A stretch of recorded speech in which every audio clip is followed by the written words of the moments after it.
you know, YouTube works in funny ways. I probably wouldn't be bringing you this video if it wasn't for the YouTube algorithm doing me some kind of service for no conceivable reason. It's off season. Who's watching F1 videos at this kind of time? Well, some people are, because I've got 2K videos, video views on my Rich Energy versus Red Bull video. So if you're watching this, you've probably come from there. So hello, my name's Tommo. Welcome back to the channel. Thanks for stopping by. Thanks for subscribing.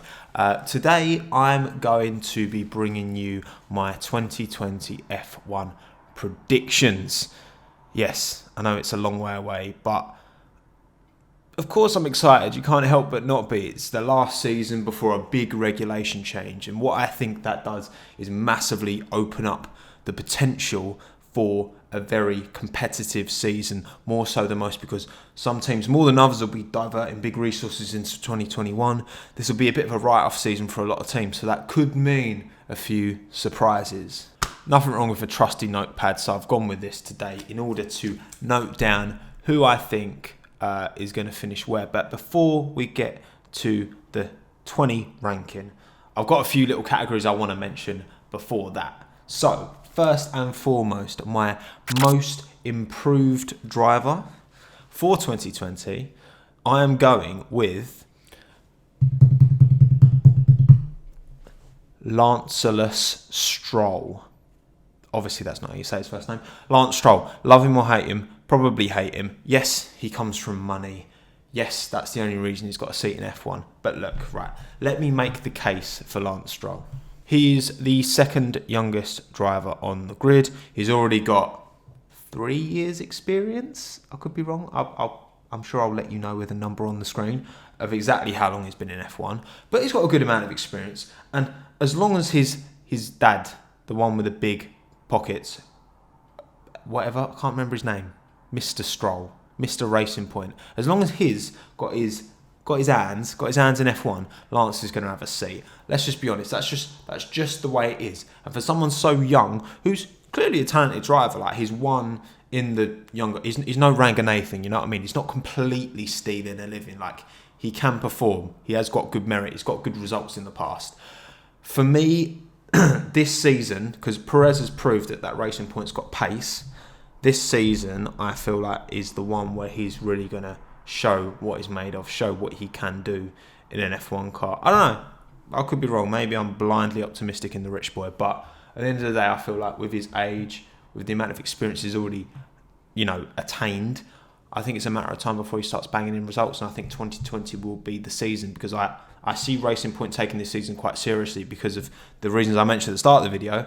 Obviously, other teams potentially dropping their kind of stake. I think this is a great opportunity for them to smash it this year, Racing Point. Secure that fourth, fifth in the Constructors' Championship. It's hard to say. I think it's a way up between McLaren, Renault and Racing Point. For me, it's them clearly for that fourth place in the Constructors. But yeah, I'm going with Lance Stroll for most improved driver. And then for biggest surprise, to me, it wouldn't be too much of a surprise because I do very much like the guy. I'm probably a little bit biased because my boy Alex Albon, I think he's going to have a great 2020. I really think he's going to secure, firm, make absolute, without any shadow of a doubt, that he was the right choice for that seat to sit alongside Maximilius Verstappen of Holland. I think that Alex is a very, very... he proved it in Interlagos. He's got big nuts on him, my boy Alex. He's got huge testes, all right? He knows how to find a gap. He knows how to make a move work. Yes, he was a bit naive in terms of giving Lewis the space that he did and then got punted off. But look, he's got confidence. Clearly, he's got confidence in the car. You can't tell me that move on Vettel at the first corner of Interlagos is by a man who does not have confidence in the machinery he's sitting in. Abso-fucking-lutely he does. Alex Albon is going to be my biggest surprise because I still think a lot of people are a bit unsure as to whether him or maybe Kvyat should have got that space. I think Alex has already done enough to prove it, and I think he will. All those not haters. Everyone's allowed to have a different opinion without being called a hater. I think they will be proved wrong, and I think Alex will prove himself to be the man for that second seat in that car. Now we've got biggest flop. don't like to get too negative, but unfortunately, the way things are going for a certain Mr. Sebastian Vettel, I do not see them changing around anytime soon. I'm sorry, Seb. I think this will be his last season in F1. 2020, I think that'll be it. He's clearly not adjusted to the hybrid car. That's well documented. I don't need to repeat that. And this season has just proved that his decision-making, when it comes to particularly close combat with other drivers, not just his teammate, he's not there. He's not at the caliber, I don't think, anymore. I really don't think he's at the caliber to be at Ferrari.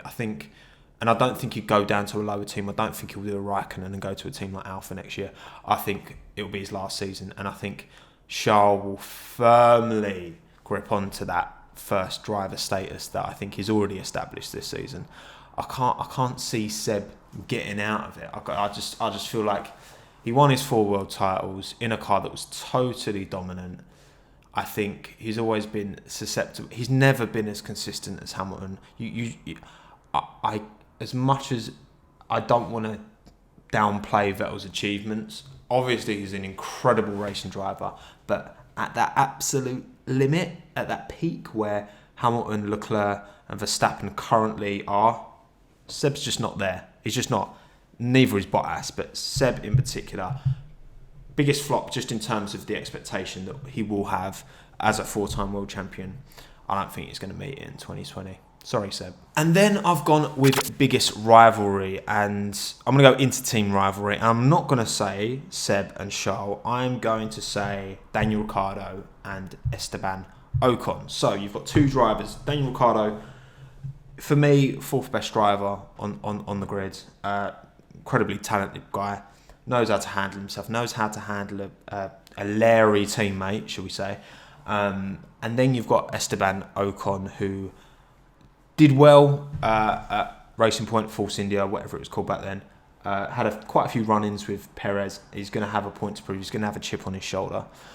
I think these two are going to have a dicey battle. I really do. I think Ricciardo will ultimately prevail because I definitely think he's 100% the better driver and will be more consistent. Even maybe Ocon. I reckon I wouldn't be surprised if Ocon out-qualifies Ricciardo. I'll say that. I reckon Ocon will out-qualify Ricciardo, but I think Ricciardo will better him in terms of points, finishes, and overall consistency throughout the season. But I do think that they will have some dicey battles. I think they'll have a few run-ins as well because you say Ocon's got a point to prove.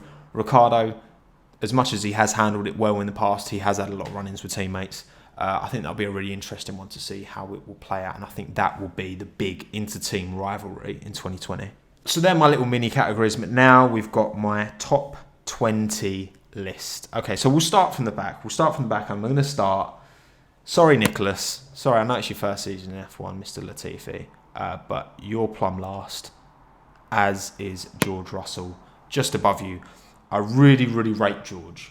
I think Nicholas, Latifi's done well in F2, but I think George is something special. George will definitely get that Mercedes seat once Bottas or Hamilton leaves. I mean, we're talking about Hamilton maybe to Ferrari, but I'm not going to cover that in this video. I think that Mercedes seat has George Russell written all over it. I think this will be a really good second season for him, but I haven't. Ultimately, as much as I could rate them 2 drivers, I see no reason why Williams I don't see any inclination that they're going to get out of this mess that they're in. Like, they've got some weird sponsor, which I have made a video on, by the way, so give that a click up here, which, I don't know, it just seems a bit dodgy to me, if I'm honest. But regardless of that, they're so far behind. I don't know. I don't see how they're going to plug that gap. I don't know how they're going to close it between the teams above them. Sorry, Claire. I'm sure you're trying your hardest with your dad's team, but ultimately, there's no reason for me to believe any way otherwise. And the car, when your car's that off the pace, as good as the drivers you have on your team, they're 20th and 19th in my book. 18th, I put Roman Grosjean. He's stealing. He's absolutely thieving a living in that Haas car. I do not know what he did to Gunter Steiner to help keep his place. I mean, I don't think it would be family friendly. Why is he still driving? Why didn't they get Nico? Why did they not get Hulkenberg? Like, everyone's the sole argument to keep Grosjean in that team is, oh, he's got lots of experience. He'll really help the team. That's done a lot of good for them, isn't it? That's done nothing for that team. All his experience, all he's done is crash the car in the pit lane, does stupid spins for no reason. Romain Grosjean, he seems like a nice guy. He seems like a bit of a teacher's pet, if I'm honest. But he seems like a fairly nice guy. But I'm sorry. You're 18th, mate. It's not. This will be your last season as well. You're going to do Seb. You're going to go to some other formula. You go to DTM or something. You'll be fine. And then 17th, and this is not to doubt his skill in any way, shape or form. I'm putting Kimi Räikkönen because he started really well last season. Towards the end, you could tell he was just like, I'm done. I'm alright, lads. I can't do a Finnish accent, so I'm not even going to try. I'm alright. I'm just, yeah. He just fully took his foot off the throttle the last. Alright, yeah, he did well in it, Lagos. That they both did well. But he went fully into cruise control. And you know what? I mean, I think, Kimi is that much older. He's not going to be putting himself into those. He's not going to be going for them gaps like a young driver would. I just feel that, he'll have a nice, a nice gentle end to his Formula One career, because I don't think he'll be there beyond 2020 either. So I'm putting Kimi Räikkönen in a nice, casual 17th place. 16th, we've got K-Mag. I do really rate K-Mag. I think he's a really good driver. I just think the Haas, again, I see no reason to believe that Haas car is going to be wildly better than it was last year. They've got so much catching up to do, and I think they will be one of those teams, because they had such a bad last season. If they do plan on sticking in F1, which is debatable, I think they'll consolidate as much as they can afford to for 2021, because they've clearly got the ability to produce a car that is fourth quickest, for sure. It's just whether they'll be able to overcome the hurdles that they clearly have established in time. I don't think they will. So I'm putting K-Mag 16th. 15th, we've got Mr. Daniel Kvyat. I don't know about Daniel. You know what I mean? Like, I feel like at the start of last season, he was doing really well and gave a lot of reason and gave a very strong argument to be in that Red Bull car. But towards the end of it, I don't know, he just seemed to just lose his head a bit. And I think he's too temperamental. I don't think he's consistent enough. And I do think Gasly is a much more consistent and better driver than him in that Toro Rosso. So I'm afraid, Daniel, you're in 15th, mate. 14th, we're putting Giovinazzi. I do think he'll do... I think 14th's probably where they should expect to be Alpha, and I think Gio will do better than Kimi. Again, he's younger. He's got a lot of potential. I think he's a solid driver. He's no Max Verstappen. He's no Alex Albon. He's no Lando Norris, if you ask me. But he's got a high ceiling. He's still very young, and I think he'll do all right next season. But I think 14th is about right for where that car should be. Now in 13th, this is probably one of the biggest calls. I'm putting Esteban Ocon. I think he's going to have a very inconsistent year. I think he'll get some good results, but I think he'll have a lot of dings. I think he'll have his fair share of meetings with the wall. I think that, unfortunately, because he's got a point to prove, and I think he might just be a bit like early Max Verstappen days, just a bit over exuberant, a bit too much, and I think he'll suffer in terms of... I don't think he'll be the 13th best driver. I think he'll be a better driver than that, but I just think that he's going to have too many incidents, and I think that will do him a disservice in the table, so I'm putting him 13th. And in 12th, I'm putting Pierre Gasly. Very good season last year. I think the Toro Rosso car may hold him back a bit. This is probably the, out of, I would say, all of these, is the one I'm least confident in, because I do feel Gasly could actually do quite a bit better. But I'm putting him in 12th because I just feel that for him to be that... I feel like Kvyat in 15th is quite a sound shout, so I think Gasly to be too far ahead of him is maybe a bit unrealistic. It just depends on how much pace and they can extract out of that Toro Rosso or Alpha Tauri, or whatever it's going to be called Is that right? Alpha Tau. Weird name. Livery might look sick if it's like black and white, so that could be cool. And obviously the Honda engine doing bits. So maybe I'm slightly underrated. Maybe am I doing the Toro boys a disservice? Let me know in the little poll above. So number 11, we're almost at the top 10, and I'm putting my boy, the Canadian schlong, that is Lance Stroll. Schlong? Why would I use that term? Lance Stroll, I'm putting him 11th. I do think he'll do well. I think that Racing Point's got pace. I think, again, they will put the money behind that car. Lance ain't going nowhere. I think he'll do well. I think his qualifying will pick up eventually. He gained, what was it? I think he gained the most positions of anyone last season in terms of actually in the race, which is a very good barometer of a good driver. Because, you know, like when I used to be banging at Forza and I used to do hot laps all the time, and I was sick like over a lap, but stick me in a race and I was pony. So I think Lance has got a lot of potential, and I think 11th is where he'll finish. So into the top 10.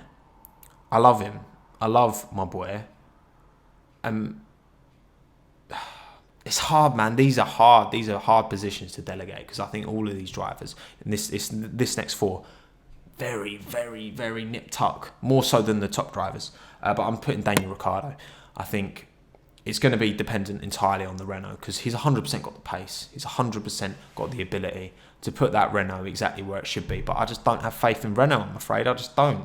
I don't have faith in the team. And if they're going to be here past 2020, then it's good for the sport. But I just don't have a faith in that car. So unfortunately, I'm putting Daniel Ricciardo in 10th. In 9th, it is the boy, my number 1, Lando Norris. I think he will have another good season. I think 9th is about right for the McLaren. I think he's not quite at Carlos's standard as of yet. Obviously, he's proved over one lap in qualifying he is as good, if not a little bit better than Carlos, but his racecraft is getting there. I think Lando will improve. I just think the drivers around him will also improve. And again, this is so nip and tuck, man. I could have put any of these, this 10 to 7, I could put them anywhere. But I'm putting Lando P9. Perez P8, thoroughly underrated. Did a wonderful job last season in that Racing Point. Did a smashing, absolutely bossed it in that car. So I'm putting in P8. And then that means Carlos Sainz will be in P7 without the whole Red Bull driver change. I still think that the top teams will be the top teams and the mid teams will be the mid teams. But yeah, I think without that, like, Carlos is going to finish 7th because he's the best car, best the rest. No real surprises there. As much as I said, I think this season is going to be more competitive. I do think the gap between the top and the mid teams will be smaller, but it's such a big gap at the minute. Like, to bridge that consistently, I think there will be more results where those drivers, your Sainz, your Perez, your Norris, your Ricardos, your Strolls maybe, get into that top 6 a little bit more often than last season. But I think over the course of the season, I still think the hierarchy will maintain its strength at the top. So we're starting P6. We're starting with the top 3 teams, and unsurprisingly, from my biggest flop, I'm putting Sebastian Vettel P6. Sorry, Seb. I think this is it for you in F1. I'm afraid. You've got a kid now. You've got another kid, should I say? You've got, I'm sure, a very beautiful wife. You know, just have a nice last season. Enjoy it, but I'm afraid you'll be 6th, mate, and you're not going to be going to 2021. Let's just be honest. P5, this is a big call, but I'm putting Valtteri Bottas. Sorry, I've got no faith. I think Mercedes will take their foot off a little bit. They're a manufacturer team, so I don't feel they'll justify the expenditure in the present for 2020. I think they'll be prioritising 2021 way more, even though arguably they've been able to shift resource to 2020 quicker than other teams because they've been so far ahead. Bottas can't pull moves like Alex Albon, right? He just can't. Okay, so Bottas, I'm sorry, mate. As much as you look good with a beard, you're P5. And then in 4th, Alex, I think that'll be a great result for him, finishing P4 in the championship. I think you'll get plenty of podiums next year. I do think is the real deal. I think he's got the ability He's gaining. He's already confident, clearly behind the wheel. He's not going to break the top 3 because, for me, they're just clearly they're very clearly defined in my mind. But I think Alex will be P4. So we've got the top 3, obviously Leclerc, Verstappen, and Hamilton. Where do I put them? Well, I'm going to go with Charles Leclerc in P3. Obviously got the ability. Ferrari will be looking to prove a point, but for Vettel to finish 6th and Leclerc to finish any higher than 3rd, again, I think is kind of unlikely, and I don't know. Charles Leclerc will produce there's going to be, next season is going to be sick. No doubt about that in my mind. It's going to be a very, very interesting year and just to see how the teams kind of do their thing when you've got a big regulation change coming up. And I think Ferrari have got the money to throw at this season and the seasons beyond. Nevertheless, I do think that Lewis and Verstappen will get the better of Charles over the course of the season, so I'm putting him 3rd. And then in 2nd, and this is a big call, I do not think that Lewis will get his 7th world title. I do not. I think Lewis will finish 2nd, and I think Max will finish P1. I know that's a big shout. Right, okay, so couple of reasons. So like I said before about Mercedes, I think they're more likely to prioritise... so I think Lewis is more likely to win in 2021 than he is next year, because I think Mercedes will put a lot into that 2021 development and shift a lot of resource because of the new financial rules for 2021. They won't be able to put all this resource in when that season starts. So I think this year, if they can just chuck everything into that before those rules come in, then I think they could be quite dominant at the start of 2021. But I think they will pull back a bit. 2020, again, 2 incredible drivers, but I do think that Max will get the better of him because I feel that Red Bull are more likely to invest in 2020 because as big as Mercedes are, like Red Bull is just on another level when it comes to this, and I feel like they're hurt that they haven't won a title for as long as they have, because as much as I could say the same about Ferrari, I don't know, I feel there's this real and this could trigger a few people, there's this real winner mentality at Red Bull that they don't seem to have at Ferrari, this real desire to smash it, and this real ability to do well. And yeah, ultimately that's why I'm going to put Max ahead of Lewis. I think the racing will be touch and go. I think it will be very tight, but I'm putting Lewis P2 and Max Verstappen P1. So there we have it. I've been recording for about 25 minutes now, so I'm going to bring this video to a swift conclusion. Thank you very much for watching, as ever. If you're a new subscriber, thank you for coming. Please drop a like on this video. Enjoy it, watch it, subscribe it, send it to your friends, and let me know in the comments down below if you disagree. Maybe, tell you what, drop your top 20 down below. Drop your most improved, biggest surprise, biggest flop, and biggest rivalry as well, if you fancy it, if you can be bothered. Which I don't blame you. I'm just some random bloke on YouTube, man. You've seen one of my videos before. But if you want to, then I'd really appreciate it, because that'd be really nice to have a bit of a discussion in the comments while we haven't got any F1 to enjoy. I'm trying to balance my time between work and my other YouTube channel, my Tom McCluskey Design Sneakers YouTube channel, and this YouTube channel, which I started because I love F1. So I'm going to do my best to balance it all and bring you quality content with my big new light that is blinding me quite badly. Thanks again. Have a good one. Ta-da.